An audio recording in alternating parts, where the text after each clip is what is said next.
நான் முதல்ல சொல்லிக் குடுக்குற குணம் குணம் வந்து ஒழுக்கம். ஏன்னா இது எல்லாரும் சொல்லிட்டாங்க டிசிப்ளின் டிசிப்ளின். டிசிப்ளின்னா என்னன்னா, காலையில கரெக்ட்டா எந்திரிக்கிறது, தன்னுடைய காலை கடமைகள ஒழுங்கா பண்ற ஒரு ஹேபிட். அதுதான் வந்து ஒரு மனிதன வந்து பெரிய அளவுக்கு எடுத்துட்டு போகும். டிசிப்ளின்டான ஒரு லைஃப்ப வந்து அவங்களுக்கு கத்துக் குடுக்கணும். அதுக்கு முதல்ல நம்ம டிசிப்ளின்டா இருக்கணும்.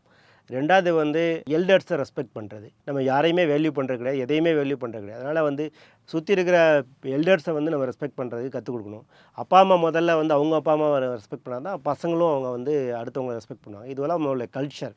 இன்றைக்கி வந்து ஃபாஸ்ட் ட்ராக் கல்ச்சரில் வந்து எல்லாருமே இண்டிவிஜுவலாக யோசிக்க ஆரம்பிச்சதுனால அடுத்தவங்கள பற்றின அக்கறை வந்து கம்மியாக இருக்குது. நமக்கு ஒரு பொறுப்புள்ள மனிதனை உருவாக்கணும்னா அவங்களுக்கு வந்து மற்றவங்கள மதிக்கிற ஒரு உணர்வை வந்து நம்ம கொடுக்கணும். 3வது வந்து நாலேஜ் அஸ்பெக்டில் பார்க்கணுன்னா வந்து புக்கு படிக்கிறது. அதாவது வந்து நான் சின்ன பிள்ளையிலேருந்து பண்ண ரொம்ப முக்கியமான ஹேபிட் வந்து ரீடிங் த புக்ஸ்.